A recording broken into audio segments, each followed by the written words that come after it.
Welcome to the Hive Live. We do this once a week on Thursdays at 2 o'clock.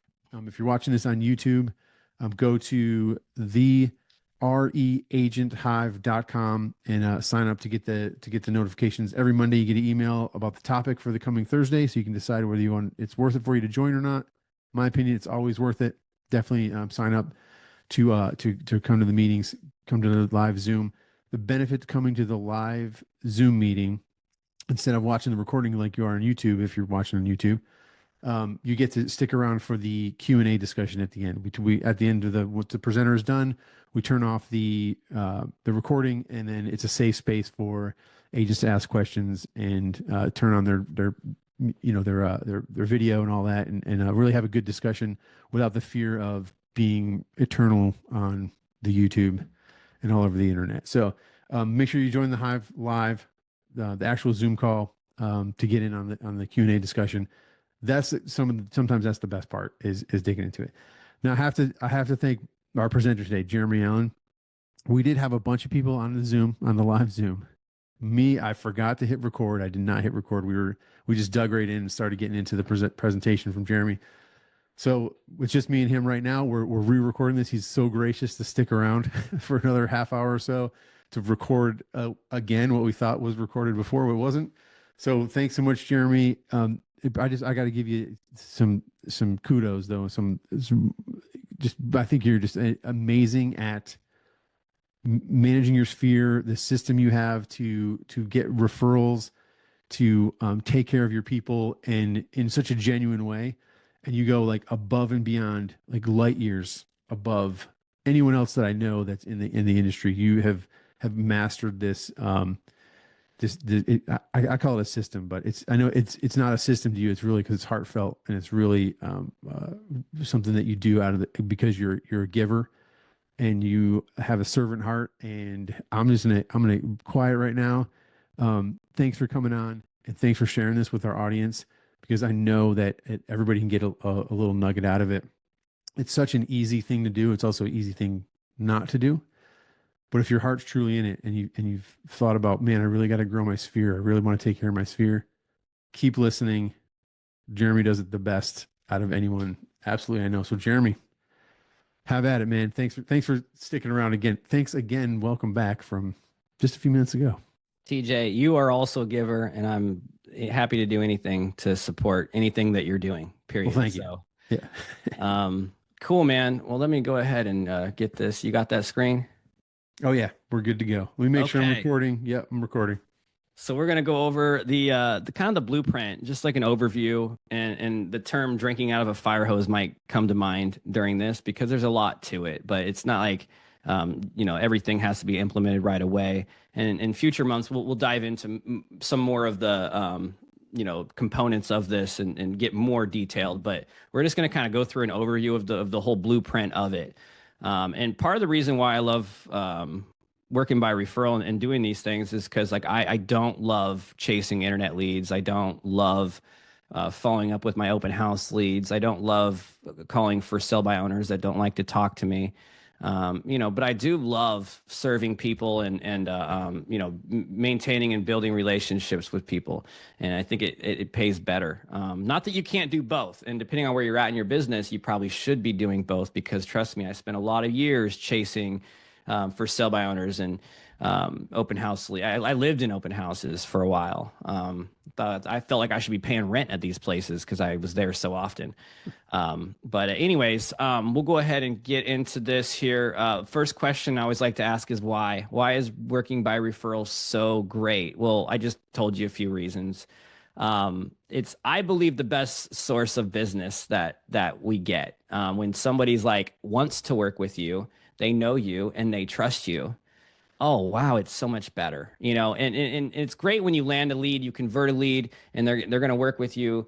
But man, the level of trust is there when it comes to the referral, because they trust the person that referred. And it goes beyond referrals, because over years of time, what happens is you don't just get referrals, you get repeat business. I'm selling houses right now for people that I sold to 5-6 years ago, and now they're moving. It just turnaround. It happens. So we're going to talk about the pros and the cons of moving towards your sphere of influence pillar. And I do have a YouTube channel, and this was a cheesy thumbnail that I added just on that note. Anyways, one thing I'll warn you though is if you do work by referral, somebody at some point, if you serve people at this high level, somebody's going to try to kiss you. Somebody is going to try to kiss you, and it's happened more than once. I'm just saying. Nice. Now, some of the pros, which, you know, getting kissed by people might be a pro for you. But one big thing that stands out is these reviews. I have a lot of reviews. I've never had less than a 5-star review, and people will like write a book about me sometimes. And it's like, sometimes I get teary eyed just reading it, you know, and it's just, I appreciate these reviews a lot. And I think it's a powerful thing that we get, you know, just the relationships and all the things that have happened over the years. And I have so many loyal clients for life. Like in 20 years from now, 30 years from now, I probably won't be selling real estate anymore. But if I was, these are loyal people, you know. It also really helps my resume.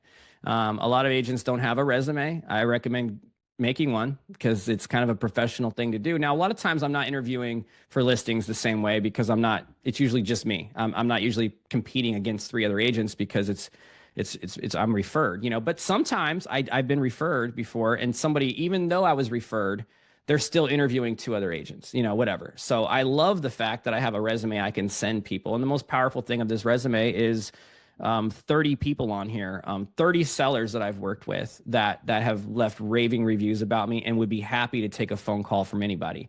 And if I'm interviewing and it gets really competitive, sometimes I'll even call a few of these people and I'll say, hey, will you do me a favor and will you call these sellers for me? And they usually don't answer, but leave them a message if they don't, and just and put in a good word. It's like a proactive approach. If you're interviewing against other agents, nobody will do that. You're going to win. Like, that's just the way that works. And then also I like to refer back to this too, when someone does try to, you know, smash me on my commission a little bit. You know, it's like, well, hey, how would that be fair to the 30 people on this list, which I can actually make a list of 100 of these people? How would it be fair to them if I was to, you know, reduce my commission for you? It wouldn't be fair to them. And that just logically makes sense to people. So there's a lot of good purpose that comes from having a good resume. I don't want to spend too much time on that though. So basic math: trust plus loyalty equals a business that you can rely on and trust. Like, it's reliable, it's duplicatable. I am not worried this year where my business is coming from. I know it's coming. I already know it is. Sometimes we get stuck, you know. I don't know if you've ever experienced this, but you just feel like you're not getting anywhere. Your wheels are spinning. That happens. Sometimes I feel like an empty bag that's just drifting through the wind, you know? Love it. All right, it's funny again. Up the business. But that bag that's drifting, so the way to destroy the drift is get some momentum going. Like, just get the ball moving. Just get it if you can just get the ball moving, it's amazing what momentum will come from that alone. Not to get too scientific here, because I'm just a realtor, right? But in the body, our body has a lot of muscle tissue throughout, right? And when you work a muscle, what happens is the muscle will grow, right? It gets stronger as you work it, the more you work it. Shout out to this guy. He's got great biceps, right? Now, there's another muscle that a lot of people are not aware of, okay? And this it's located somewhere like in the back lobe of your brain. It's called the excuse muscle. And what happens is when we start using excuses not to do things and not to execute, it gets stronger. And then before you know it, I can make an excuse any time for anything, you know? And this same concept applies with everything, but it definitely applies in our business. So watch out for that excuse muscle. If you catch yourself using it, just know when you use it, you're making it stronger, you know? So you don't want to be that guy. You don't want to sit there and, you know, have migraines from it. Anyways, why would someone refer you? That's a good question. Why? Why do people refer you? I'll tell you why. It's actually more selfish than you would think. People refer me because they know when they do, it's going to make them look good. That's why. And they also do it because they want to do something nice for me. They want to do generous things for me because I do. Generosity is contagious. And we'll get into how that works. But when they know that you're going to make them look good because you're going to provide them a great experience, you're going to be reliable, you're going to be on it, you know what you're doing, you're competent. When they trust you on that level, wow, that's why they would refer you. But if they think for a second, that referring you isn't going to make them look good, they're not even going to consider it, you know? Before we get too far into this though, I just want to show you like an idea of how to kind of manage your database. We don't have all the time in the world to write everybody a note, to call everybody, we don't have all the budget to afford a party for everybody, you know? So in my database, I have everyone categorized, you know, and I really focus on the top part of my database. Like if you're a D, you got deleted. That means I don't even like you, which that sounds bad. I like everybody, but you know, I mean, some people aren't going to make the cut, you know, and then the C's are just random leads. They don't even necessarily know me. My B's are the people that they know me. They know who I am. It's kind of a warm lead that could be a hot lead, but you know, they're not committed to me at this time. My goal with the B's is to get them up to an A or push them down to a C. I don't like people staying at that B level, but I'm really focused on the top part of this database, and everything I talk about with SOI stuff is really focused towards that. So the A people are people that have referred me, or at least they've tried to, you know, and I know they want to, you know. The A plus people are like, not only have they referred me, like they've referred me more than once. Like these are walking billboards, you know. And then I did identify another part of the target I'm not going to spend too much time on, but depending on where you're at in your business, you may want to look at this. See the bullseye, and then there's the center of the bullseye. See that center bullseye part? That's my A plus clients. Those are luxury clients. Those are clients that, you know, if they ever were going to move again, when they have me sell their house, it's worth over $1 million, you know, or everyone in their sphere of influence are all buying $1 million homes. Okay. Those are my A plus clients. And I like to put those in their own category too, just to kind of identify them. So that way, when I want to be intentional on generating leads through my SOI, I know where to aim at. Cause if you don't have anything to aim at, you're just going to, you know, hit anywhere, you know? So if you can't tell, I'm a visual learner. And so when I present, I like to do it that way as well.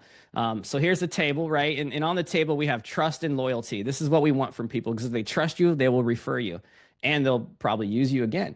If they have the loyalties there, oh, you got them, you know? So these two things together are very important. It starts with providing a really good experience for them. Like that's so important. Like you can do all the right things. You can get them the best deal on the house. You can negotiate, get multiple offers, and get the most out of their house. But if they don't have a good experience working with you, none of that matters. They're not going to refer you, and they're not even going to use you again. At most, you might get a good review if you're lucky, but you know. So when we talk about providing a good experience, it's just having fun is part of it. You know, make a silly boomerang video and post it. So then every year now that shows up. This was an exciting moment. I'm handing them the keys to their new house. Here's an example of how this can play out. Meet Aisha. Okay. Aisha is fired up, excited because she just got her offer accepted, and we were competing against 2 other offers, and she's buying her first house. Everything is going so smooth. She is fired up. She's raving to everybody about me. She's excited. Meet Chaz. Okay. Chaz, he's struggling right now. So he's a seller. We had his house under contract, and the contract fell through because of the buyer financing, something that was out of our control, and we couldn't have foreseen that, you know? So now he has to go home and tell his wife that we have to put it back on the market, and we have to start showing it again. And she was getting stressed out over all the showings, man. Okay. So these are 2 different experiences. And now we don't get to control all the things that happen in the transaction, right? But I'll tell you this, to this day, Aisha has not referred me yet. I do know she will at some point. I would classify her as an A, but she hasn't referred me yet. Chaz has referred me 3 times. I had an opportunity with Chaz I didn't have with Aisha, because with Aisha, everything went so smooth, right? But when things started going wrong with Chaz, and he got to see how I handled it, he got to see my confidence and my experience and how I'm going to navigate him through that. My confidence and my optimism is what stood out to him a lot. Him and his wife had told me that. They were like, your ability to just stay optimistic made us feel optimistic, you know, and they were so grateful they had me in their corner, and they're going to refer me every chance they get. The point is we don't get to control the experience to some degree, but we do have control over a whole lot of things, you know. And we'll dive more into that. You know, one thing I would recommend is if you ever have a chance to hold the baby, you know, that's fun, right? Look at that little baby. You know, and again, I think I told you this before, those scissors that kid is holding are actually dangerous, and I would never allow that again. It was a bad idea. We're okay. But The idea is like an experience here. They just bought their first home. How cool is it to have red tape with to cut the red tape to their first home? How cool is this photo? This photo is going to be in their memories forever. And every time it pops up, or randomly, I might just share it with them. This photo pops up in my mind. You know, now that we're talking about this, I can grab this photo and send it to them right now and say, "Hey guys, I was just seeing this. I just found this photo and it made me smile." You know, boom. There's a nice touching point. Yeah. You know, here's another one. Again, holding the baby. You know, you can see she's looking over at me like concerned, like, what are you doing with my baby? This was really fun though. This was a closing. We did a red tape thing for that too. I don't do this every time, but when first time home buyers are involved, man, it's so fun and exciting for them to do something like that. Especially when the porch has like a nice place to put a red tape across. You can cut it. It's fun. Yeah. And I don't want to interrupt, but I just want to say though, like, how easy is that? It's not that hard. So easy, right? Because you're going to the house anyway. Typically, even if it's at the final walkthrough, like I know a lot of us do final walkthroughs just before the closing. Like doing it then, you're already there. Right. Well, how much is the red ribbon? Not that much, you know, in comparative to the commission you're making. It's not, but that's an experience that they're going to remember for the rest of their lives. Yeah, and this couple has referred me, and is it possible that this right here played a role in that? Maybe they posted this, it went viral. Everyone was commenting on it. Everyone, you know what I mean? Yeah. So it's possible that played a role in it because when his coworker went to go move, you know, I don't know how that went down, but she might have even saw this post, you know? So yeah, gratitude is never salesy. I can't say this enough. Gratitude is never salesy because when we show gratitude to people, if it feels salesy, we're doing it wrong. You know, our heart isn't right, or something's off because it shouldn't feel salesy. And gratitude is what puts all this together. That's really what it's all about. It starts a chain reaction with people. You know, by showing gratitude, they want to show gratitude, and then this person wants to show gratitude. It's just contagious, you know. And same thing I'd say about generosity. Reactive gratitude is when it's initiated by something that someone does for you, and then you react to it, right? And then there's proactive gratitude.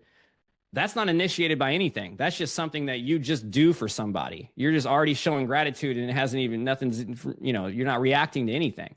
You know, that's really what ties all this stuff together as well.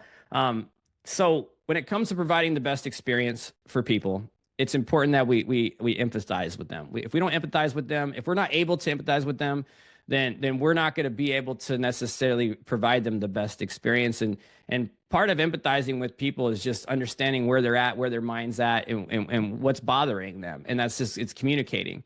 And understanding too that when someone's frustrating, like when I had to tell him that the offer was falling through, Chaz was upset. I want to say he used the F word on the phone with me. I don't know, but it was never directed towards me. It wasn't personal to me.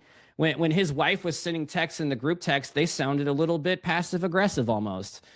Man, imagine if I took that personally and I reacted and I start texting back. No. We gotta stop that, because when people are upset in a transaction, it is usually not at all at us, even if it feels like it. We're just the person in front of them right now. But the moment you start feeling that way and taking it that way, that's the moment it will become that way, you know, and it creates a problem in the relationship, right? So sometimes asking somebody, hey, what's most concerning or most stressful about making this move? Or what's most concerning or stressful as we're talking about going into the home inspection part of this? You know, what if you ask that question, they're gonna tell you what's going on, and then it's really easy to emphasize with them. Such a powerful question. I got to shout out Neil Mathwig, because it's a question that I never implemented until he told me that, and I'm like, wow, that's big. Yeah. Getting the best results is important. Obviously, it's not most important, but it's up there. I mean, the reason why it's not most important is because you can get someone the best results, but give them a bad experience, and they're not going to refer you, you know. But getting the best results is important, and also letting them know that matters to you, communicating that so they know. I've seen it before where agents do all the right things, but they're not communicating it right, and their client doesn't realize they're doing all the right things, you know. So when I have multiple offers on a property, is a good example, right? And I pull the most potential out of every offer. I'm calling each agent. I'm calling back. We're gonna wait till tomorrow because we're gonna see how this plays out longer. We're not rushing the process. Oh, and now we got this one to increase. We got this offer to increase. Oh, and now this offer says, hey, I want it. I'm going up. that happens, right? Well, if I don't communicate all that extra work and they don't know I'm doing that, then they may not realize how much I care about getting them the best results. They may not even realize that how great these results actually are. Giving people that perspective too is important. It's important that they know that we really want to get them the best deal for this house if they're buying, right? Even if we're in a crazy 2021 market, what's the best deal? 20 grand over list price. Okay, that might be the best deal. The point is like that we needed them to know that we care so much about getting results. The systems and processes, that's important for their experience too.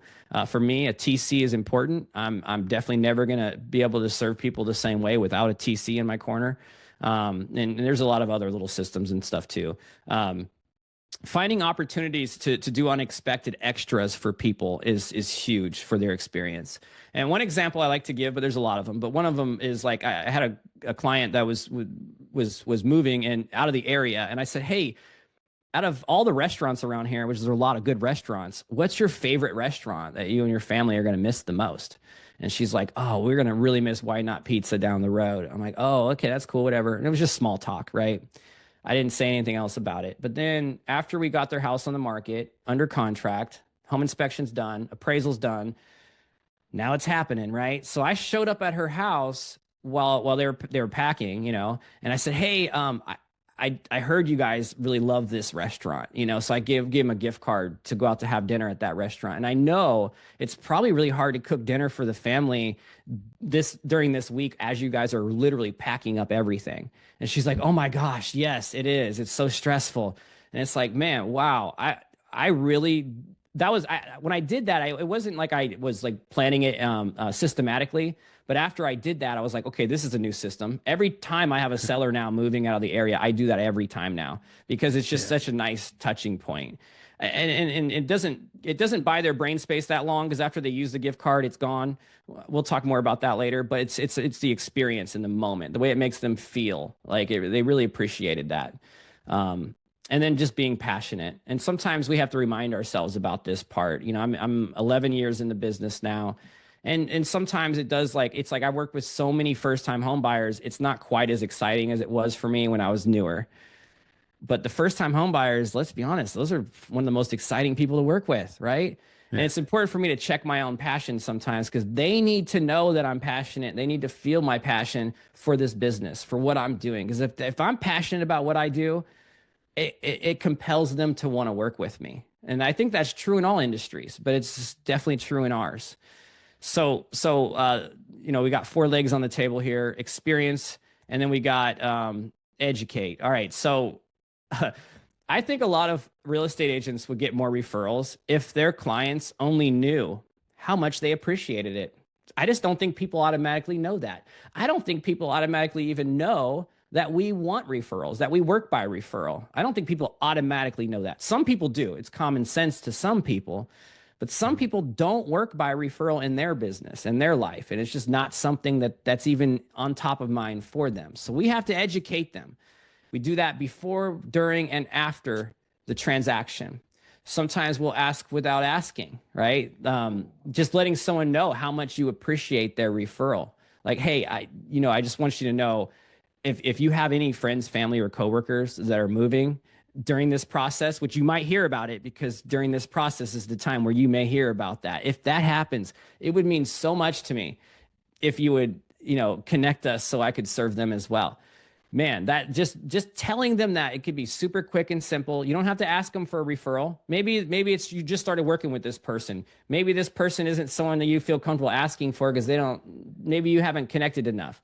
You don't have to. You could just let them know how much you appreciate it. Just let them know you work by referral. It's important they understand that. And then look for the cue. A cue is, for me, the main cue is gratitude. So when someone shows me gratitude for anything, it usually happens at closing, right? In the closing room, that's when we're all doing high fives and cartwheels, So at that point, we've never done cartwheels in the closing table. Actually, let me say that. But with you, I wouldn't be surprised. I mean, outside in the hallway, maybe. But yeah, no. So looking for that cue. So when someone says to me, they say, "Hey, Jeremy, look, I know we haven't bought a house yet, but we just want to thank you so much for your patience and for spending so much time showing us property." And that's a cue. Wow, they just showed me gratitude. There's my moment. Okay, now I follow up by saying, "Oh, it's my pleasure." It takes a while to find a house sometimes. That's normal. I have a hard time picking out a T-shirt at the mall, so don't feel bad about picking out a house. It's my pleasure. And by the way, if you have any friends or family or coworkers or neighbors that are thinking about making a move, please do me a favor and just and connect me with them. If you could just give me their contact information, that would mean so much to me, so I could reach out and make that connection. However you want to say it, but you don't have to overthink it. Just say something natural to that effect. Just making sure people know how. And anytime someone shows you gratitude, though, by you educating them in that moment, you're giving them like, here, oh, here's something you can do for me. Like you're grateful I'm doing this for you. Well, here's what you can do for me. If you happen to have a friend, family, or coworker moving, let them know about me. So it's really a perfect moment for that. And then the most powerful way to ask is with an open-ended question. Asking someone for a referral is fine. You might say, "Hey, TJ, do you by chance know anyone that's looking to buy or sell a house right now this year?" And you're going to be like, no, I can't think of anyone right now. You might have somebody on the top of your head, but if you did, you probably would have already told me, maybe. But when you ask it like this, you say, "Hey, TJ, out of all your friends and like your family and your coworkers, or maybe even your neighbors, out of all the people, who do you think is most likely to make a move this year?" And then you got to be quiet after you ask that question. You just got to shut it down for a second, because they're going to start thinking about all the people they know. And you might even be just more specific to say like, "Hey, out of all your friends and your coworkers, or out of all the people you work with," you might just be really specific, just because you want them to get thinking about everyone they know at work or everyone they know and you just want them to start thinking about that. Like, who is most likely to make a move?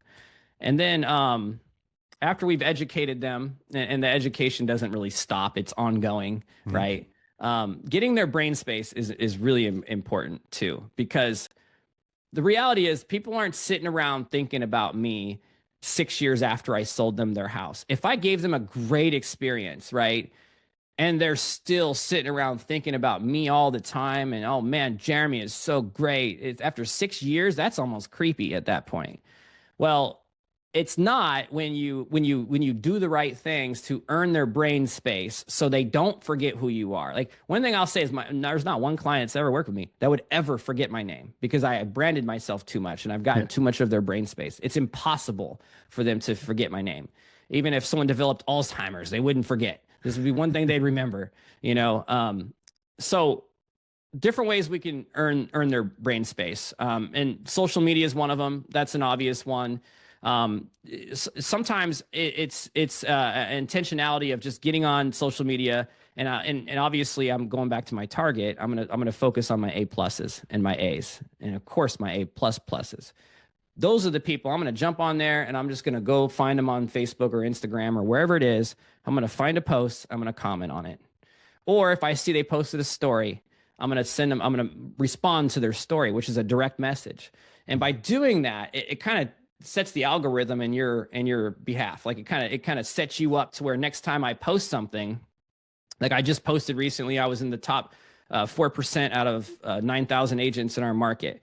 Cool. Like, that's, I guess, a humble brag post. I don't know. But when I posted that, it's like because I went and commented on a bunch of people's posts before that, it's amazing how many more people saw it, because it just kind of hits the algorithm different. The moment you start sending DMs with somebody, you're all over their algorithm, and they're all over yours. That's kind of how that works. And our algorithms can kind of go off track sometimes, That's for sure. Yeah. But you're right. You can train it, and you can definitely, by commenting on their stuff, they're going to see more of what you're posting.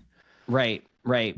And then personal notes, note cards, campaigns. Like, when I say note card campaign, I'm talking about, like, and I'll show you some examples here in a little bit, but like, if I'm going to write something to say like, happy, I hope you're having a great winter this year, or happy summertime or springtime or whatever, the notes don't have to be that serious. It could be just a quick little, "I hope you're having a great day." You could literally write that in a note and send it off to somebody, right? But if I am going to send that off to somebody, but I want to send it to like 100 people or 200 people, I'm not going to write it 200 times. So I'm going to write it once. I'm going to take it over to Office Max. I'm going to copy it. So no one would be able to tell the difference. And it is a Mhm. handwritten note directly from me to them, but it's just, not having to write it 100 times. And then my newsletter is also an important part of the brain space. Every month they get a newsletter from me. It's always on time because I pay a company to do it. Otherwise it wouldn't be on time. But that shows consistency, competency when they know they can count on that newsletter every single month. And a lot of people, I'm sure a lot of people probably get it and just throw it away because it's kind of like junk mail almost to some people. But if they had to pick it up and they had to throw it away, I still got their brain space for that moment. I still got them, And then the personal notes, the note cards, those don't get thrown away ever, because they're actually handwritten. No one throws away a handwritten note. That's never going to happen. So unless if it was an accident, so those are really powerful. I also do different gifts and raffles. I like to give away, like my favorite gift is the cork bottom coffee mug. We'll talk more about gifts later, but the raffle is something I do online, or I do that at my client events. People like free gifts, and it's kind of fun to see if you win. So that's a fun thing you could do. And obviously making the calls and the FaceTimes and the Zooms and the voice memos, texts, all those emails, all those things are all important ways of communicating during the transaction, but also after the transaction. The key is staying in touch and building the relationship. The transaction only pays me whatever that is, right? It pays me my commission check. The relationship pays me 4 or 5 more commission checks later. So the relationship is so important. And then, yeah, we kind of covered that. So I also support a lot of local businesses, and I do different things for that, especially local business owners that are my clients. I love to support their business, and I love giving referrals. And if you're hearing this and you're not somebody that gives out very many referrals yourself, I want to encourage you to shift that mindset and start being intentional and giving referrals. Because if you give referrals, I just think the law of the world, I think it comes back to you. I think what you give, you will get back in return. So earning people's brain space, there's a lot of things to do, right? To tie all this together, though, like this is my favorite thing is the client event. It kind of ties it all together, right? So sometimes you're like, well, I don't even know why I want to call this person. I haven't talked to him in 5 years. Okay, well, you're doing a client event. Call them and invite them. Like, who doesn't want to be invited to a client event? You will never have somebody annoyed that you called them and invited them to a party. That just will never happen. Even if they can't make it, they still appreciate being included. And the fact that you called them, you still got the brain space. You still got that touching point. Even if they don't come to the event, that's the people that come to the event is less important. It's really about the engagement.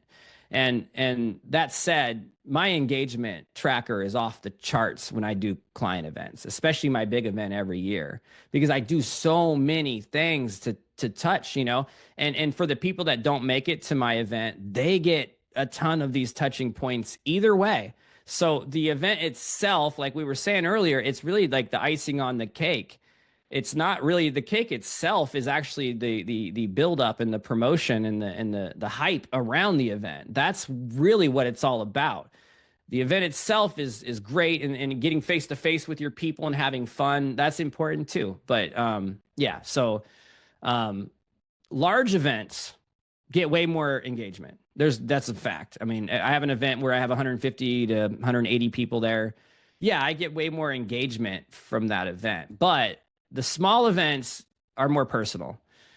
And, if I had to choose between one or the other, I would probably just do more small events and not even do a large event. I do both, and I recommend doing both. Mhm. But I'm just saying, if you don't have a budget to do both, the small event is great because it's so personal. You get to actually really talk to people and connect with people. And, and if you were going to just do, like, instead of one large event, do like 2 or 3 small events, that might make sense. And you might end up with the same amount of engagement from it,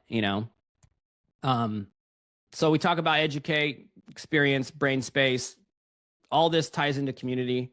Community is like, personally, it gives you support, like purpose, belonging. I think for our own mental health, I think community is great. I think God created us for community. For our business, it builds trust, visibility, and it's like a natural network for referral opportunities. So I think that community comes from from these other things that we're talking about, you know, and the client event specifically, because every time I do a client event, my clients who didn't know each other, they met at the event, they talked, they have kids the same age. Oh, and then they connected on Facebook. And then they communicate through the year through Facebook comments and posts and stuff. And then before you know it, they can't wait to see each other next year. And now, after they've been to the same events together 3, 4, 5 years in a row, it's like, it's amazing the community that comes from that. You know, a lot of the people that come to my event now aren't all strangers to each other. A lot of them know each other now just through the events that I do. Here's one of the events I do. This is we do a school supply drive with the baseball game at the Norfolk Tides baseball game. I'm really spoiled on this one because our company actually kind of facilitates this. All I have to do is buy some tickets. But our company, and we have like 200 agents. We kind of like, we pretty much buy out like most of the stadium. So it's really fun. And I got to throw the first pitch last year. That was really fun. I had 3 drinks beforehand. That was a bad idea. I got it over the plate though. It was a good throw. I was going to ask if you got it. I'm not embarrassed about it. I got a video. I was picked by default because the girl that was supposed to go up, she had to leave. So I was kind of like, I'm like, oh, all right, I'm up. Let's go. I haven't me in, coach. a few years, but whatever. That's, you know, after you have a few drinks, you're like, I could throw a baseball. Right. Anyways, this is my dog's birthday party. I love it. And this sounds kind of funny, but like, you know, I like to do a big party for him. He has a lot of friends. We have a live band there. Because this is what you do when you don't have kids. You know, yeah, I got a dog. He's actually right over there taking a little nap. Yeah, so I actually just did this one year for fun, and I didn't think it was going to be a thing. But then I had way more people than I realized that came to it, and I'm like, wow, this is going to be a thing now. I'm going to do this every year. And sure enough, yeah, I mean, every year it seems to be growing. He's only 2, so he's only had 2 parties, but both of them were a big hit. And for people that love dogs, oh, they love this. And for the people that don't come, guess what? I got to invite them. I got to reach out to them. I still got those touching points, you know, so it's a win either way. He's my marketing dog. Also, I do get some write-offs with him too, because, you know, it's another pro tip, get a marketing dog. So these events are I don't get to choose when his birthday was, and I don't get to choose the baseball game event. So they're so close together. I market them together. So I send out a magnet that sticks to people's refrigerator that says, you know, all the information here, and they can just scan the QR code to RSVP. I like advertising events together. That's great. If they're so close together, it just makes sense. But another thing I'll say, and I didn't say this earlier, was that, you know, it's really important that when I'm doing an event that I'm already talking about my next event at the event, you know. So when I'm at the baseball game, I'm talking a lot about Elijah's birthday party. And then Elijah's birthday party, I'm talking about can't wait to see you at the pie party this year. And at the pie party, I'm talking about movies with Santa, you know. So I have an event that I'm encouraging and promoting at the event. This is the save the date, or the graphic for my last year pie party. Excuse me. Actually, this is from 2024. This wasn't last year. But lots of fun. And every time when I make a new graphic for it, I like to put pictures of my clients on the graphic. That's really fun too. And you can see here on someone's refrigerator, there's 3 magnets. That's dates back from 2021. Right. And this was a while ago when I took this picture, but now they have one from 2024 and 2025 on their fridge too. So I have some clients that have like 8 or 9 of these magnets on their fridge. This is getting their brain space. Every time they walk by their fridge, subconsciously, they see it. You know, it's getting their brain space. Here's my big event. This is the pie party event. We drink a lot of coffee at this event, so it's really fast paced. No, I'm just kidding. But you could see here, I'm talking on a microphone, and there's a big raffle going on there. We have the little VIP section here at the Apex Entertainment venue. You know, there's a lot of venues you can use. I've discovered this venue to be like the best for what I'm doing. There's other cheaper options and other options to consider, but this is cool because I have access to all the big screens, you know, so I put my clients on the screen. So I have clients that will sit there and watch the slideshow and watch it just waiting for their house to pop up on there and waiting for their picture to pop up on the big screen. You know, it's kind of fun for people to do that. And also in that slideshow, I even sprinkle in a few slides that talk about how much I appreciate referrals. You know, I do.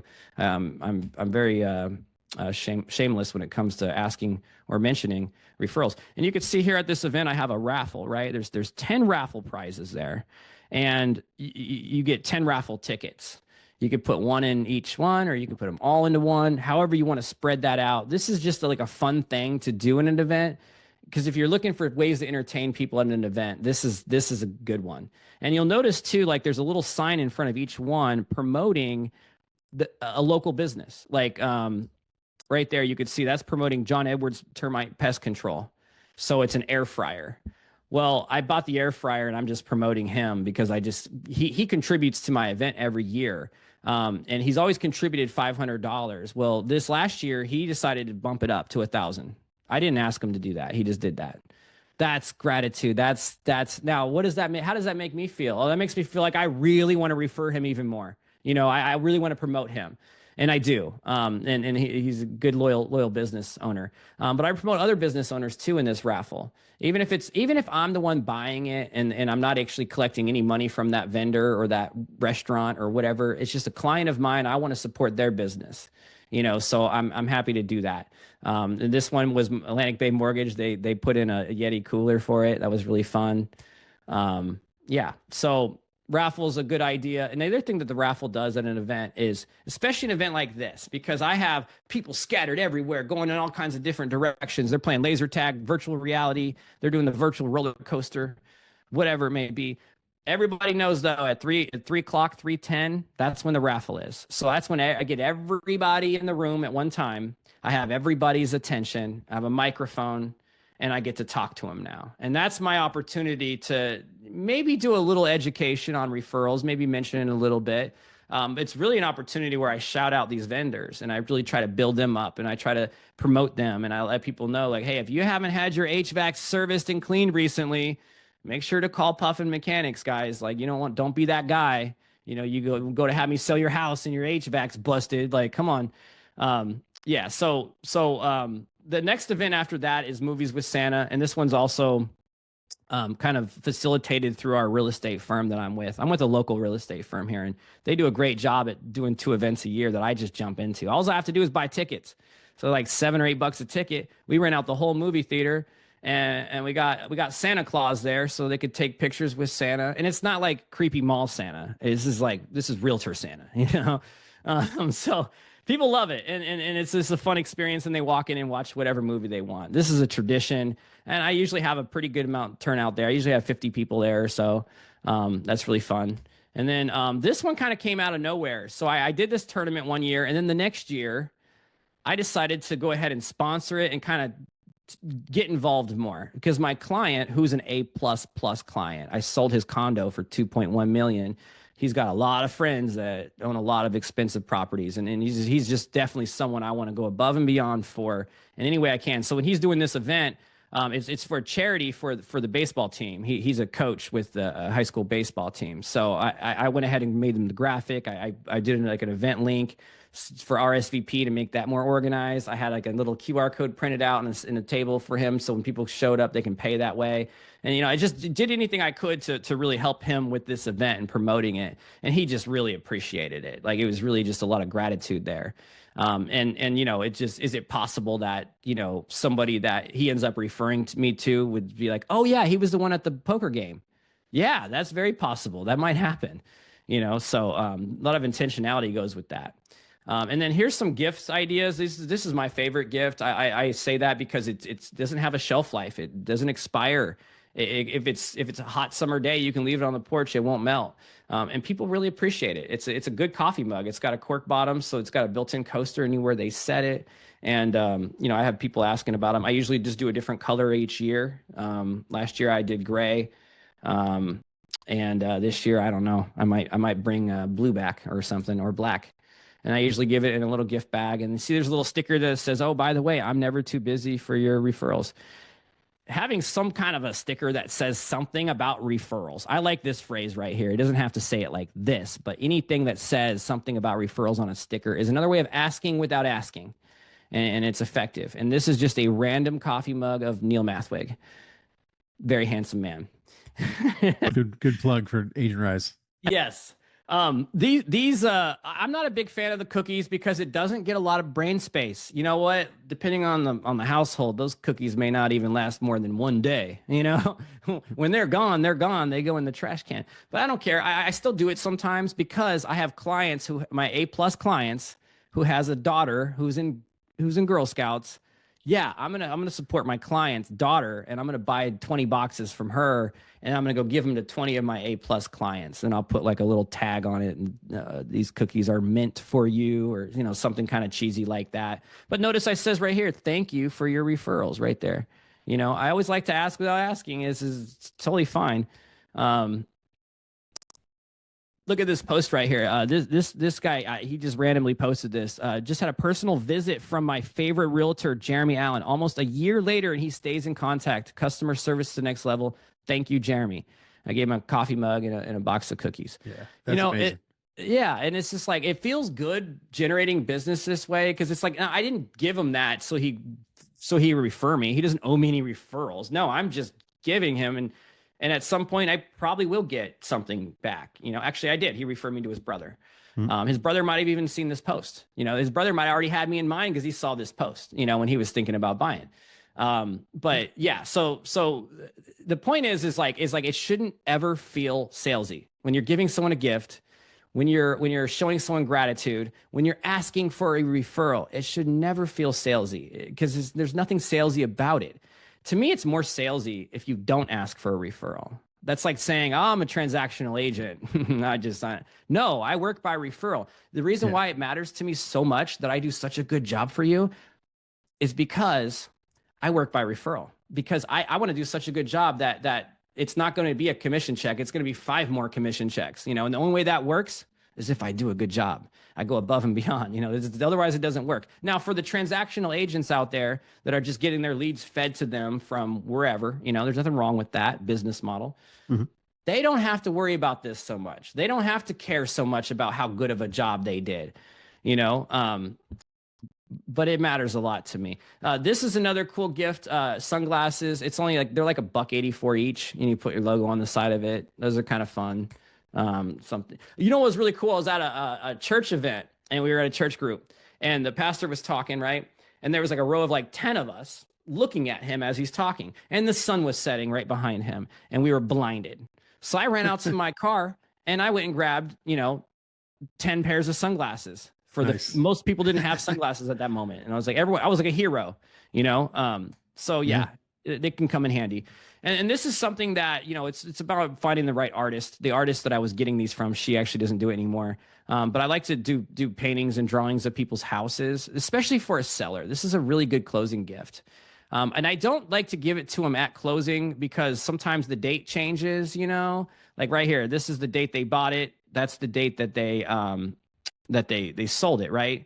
So, God forbid if there's a delay and they're frustrated and it's like, oh, it's not closing until the 20th. Yeah. And then I have the wrong date on their photo, so it also gives me a reason to follow up with them after the closing. So at closing, I don't even give them a closing gift at closing anymore. This gift actually comes after closing. I come and deliver it to them. And you could see I even personalized it a little bit more and had them in the photo, it's kind of cartoony. But I had one client that had a hairless cat. It looked creepy, but we put it in the photo, and they loved it. They loved their cat. This one right here. See, this guy was tearing up when I gave him this. He was tearing up. I've seen a grown man cry, not like ugly cry, but you know what I mean. At closing, when giving this gift, because this wasn't the house I sold them, by the way. This was the house that they lived in for, I can't see the date. It looks like they lived in it for 2 years. I don't know, however long. They had a lot of memories in that house. They had a lot of emotional attachment in that house. That's what happens when you live in a house. That's what happens when you raise your children in a house, right? The emotional attachment's there, whether they realize it or not, it's there. So what I did is gave him a memory. I gave them a memory that they could take with them. And, so they have that on their wall right now in their hallway. And these are A++ clients, their house is worth over $1 million. So when they have guests over even, they see that. It's just a nice touching point, I think that, and see, there's another one set up in someone's house. I love it when I go over to someone's house and they have it set up in their house, and I'm like, yes, that's so cool. I love it when I see 7 of my magnets on their refrigerator. I have one client that still has my original business card magnet from 11 years ago. And I was kind of a little chubbier back then, kind of a fat face. I hate that business card. Every now and then she'll send me pictures of it. She's like, I'm never taking it down. But anyways, yeah. So when someone posts about your gift you gave them, that is huge. Now you're getting their sphere of influence to see it, you know? And then I do the VIP Facebook group. This is an Agent Rise thing. It's really helpful. I have 159 members, at least when this screenshot was taken. And it's cool because like, you know, it's a touching point. It's a Facebook group where I can actually, if I want to spread the word at my client event, or if I want to photo dump a bunch of photos from the client event or whatever, there's just so many great things that I can do with this Facebook group. However, I'm not posting all day, every day on there. So it's not so active that, you know, when I do post, I make sure I tag at everyone. Otherwise, not everybody's going to see it, you know? Yeah. And then here's a few ideas of some notes that I write. You know, thank you for the referrals. That's an easy note. My handwriting's bad. Don't judge me. This one was just a random gratitude one. And what you see there is like these little thoughtful things that they're called. I think they're called Thoughtfuls. Yeah, they're called Thoughtfuls. I get them on Amazon, and they're really cool. Like this one says "smile," and you pop it open, and it has like a little quote in there, kind of like a fortune cookie type vibe, you know. Mm-hmm. Like this note right here, I just said "I love you." That's all. Sincerely, Jeremy. That's it. Boom. That's a pretty simple note. Just felt like sending that to her that day, and I'm sure she really appreciated it. And then this one I sent it in the springtime. And this is an example of a note card campaign. I didn't handwrite this one 200 times. I wrote it once and I copied it. That black ink, like a good gel ink, will work really well with a copy. And then you can see that's a seed package. Seed packages are cool because you can mail them. You know, you could deliver them as a gift, but I mail them. And I tend to do it like every other year. I don't necessarily do this one every year, but it's a good one. And then sometimes I'll have people even post or send me photos of their tomato plants or whatever that they're growing. You know, and it just says like, you know, your referrals help me grow and, you know, stuff like that. It's kind of fun. And then, this is one I did a couple years ago. That was sunflowers. Pretty cool. Home anniversary. Cool reason to write a note, right? That's cool. Birthday, another cool reason. With the cheesy birthday hat. That's fun. Easter, if you or some bunny you know is all right. That one, awesome. I'm gonna let myself out on that one. Yeah. Well, but it is kitschy. It is, you know, corny, all that. But people remember that stuff. Like that's hey. Look at my puppy right there with the bunny ears and the carrot in his mouth. That's adorable. And that's not AI either. Oh, that's what I don't like about AI is it kind of waters things down because then when you get a real picture, people think it's AI, you know? Yeah. And then here's one with me and my dog looking into each other's eyes. Your referrals are the heart of my business. Nice. That's a good one for Valentine's Day. And these are easy because once you create it, you know, you're really just going to, you know, use one size fits all. It's not like I'm writing 200 notes down, you know? Yeah. And then Christmas cards, of course. And usually I tie Christmas and New Year's together. You know, like this year I have Christmas on this side and then New Year's inside, you know, they kind of fit well together. And then I mentioned this one last time either. I don't know if this slide's important, but, you know, I think it is good to have a planner, you know, and this is just an example of an Agent Rise planner that's all on one page. All the months right here. I can like write it out in advance. What are my reasons for calling people in the month of January? What are my reasons or what are my gift ideas in February? What are my, what's my large client event going to be like in what month or whatever, you know, so you can customize this however you want. But it's really helpful to have a plan in advance instead of just kind of playing it day by day. Cause it's so easy to forget like, oh, Christmas is coming up and I haven't even made a Christmas card yet. Well, that should have already been in your plans, you know, because I try to get my Christmas card out. Hopefully it lands in their mailbox the first week of December, because if it lands in their mailbox on the 23rd, okay, well, then it's going to sit on their fireplace mantle for 2 or 3 days. But if I can get it in their mailbox on the 1st of the month, now it's going to sit there for 3 weeks, you know. Yeah, that's a good point. That's a very good point. And I will say this too, some of my notes actually, people save those too. Like I've gone over to people's houses and seen like a little coffee table full of my notes, you know, and it's like, that's really cool too.